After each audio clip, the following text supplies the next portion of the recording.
Hey there, it's Pastor John with Coram Church, just responding to another text question we got in from Marriage Matters. This one's a little bit longer and certainly quite weighty.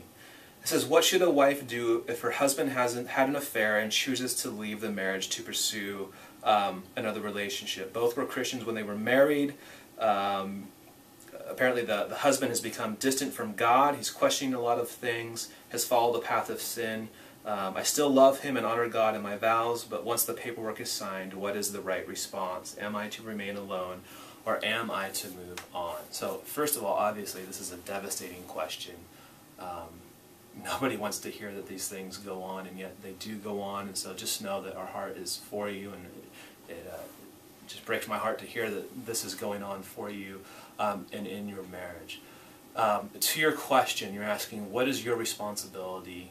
Your husband has chosen to live a different way, obviously is pursuing divorce and leaving you. What are you responsible for?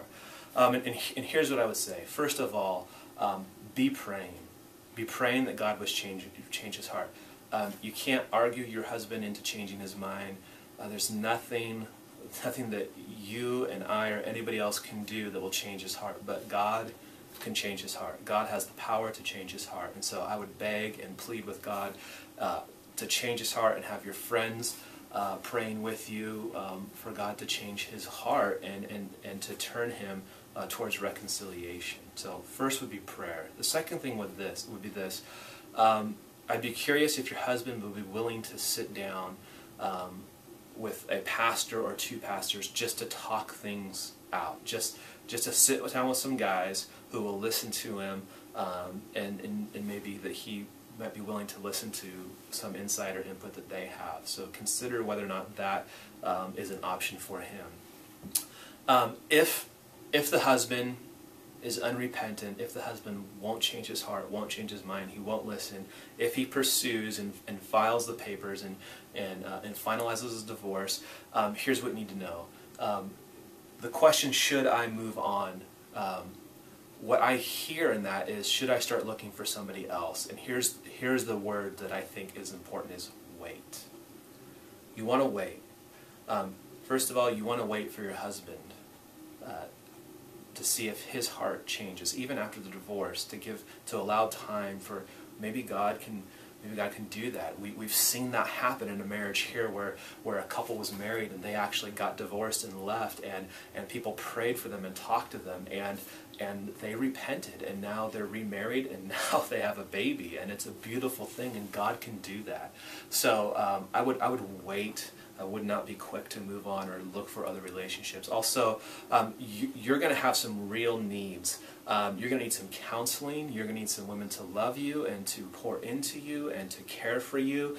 That's going to take time. I don't know if there's children in the family yet, but they're going to have needs. There's going to be a financial adjustment. There's going to be a lot of changes and a lot of healing that needs to take place. So I would say wait a long time. I wouldn't even think about another relationship at this point.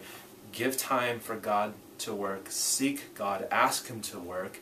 And deal with what's happening right now, which is meaning you're going to need time to heal, and there's going to be some things you got to figure out, because life is going to change for you. And I would say be very, very careful when the time does come to move on. I believe biblically, if your husband has abandoned you, that you are not bound to wait for him forever. I believe that you are free to be remarried.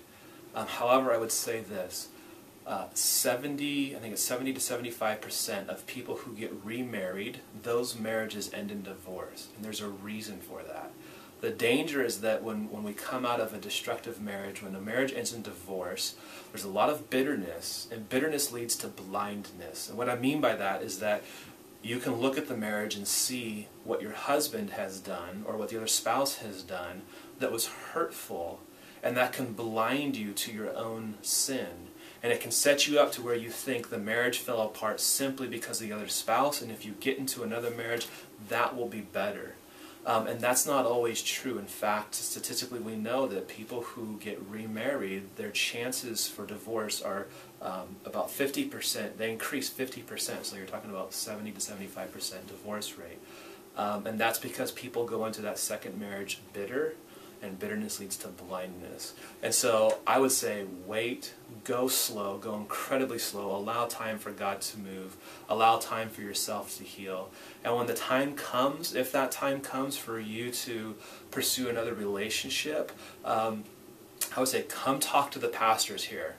And if you don't have a dad to protect you, we will function in that capacity. And I'm dead serious about this. If there's a guy who's interested in you and that time comes, I would say have him meet with us first.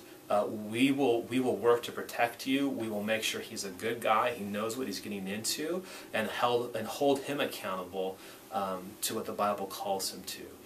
And we'll do that because that's what our heart is, and that's what our passion is. And doing that will help protect you and your heart as you move forward.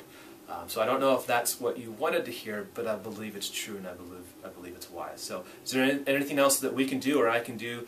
Please feel free to email us or send in another question via text or fill out a Connect card.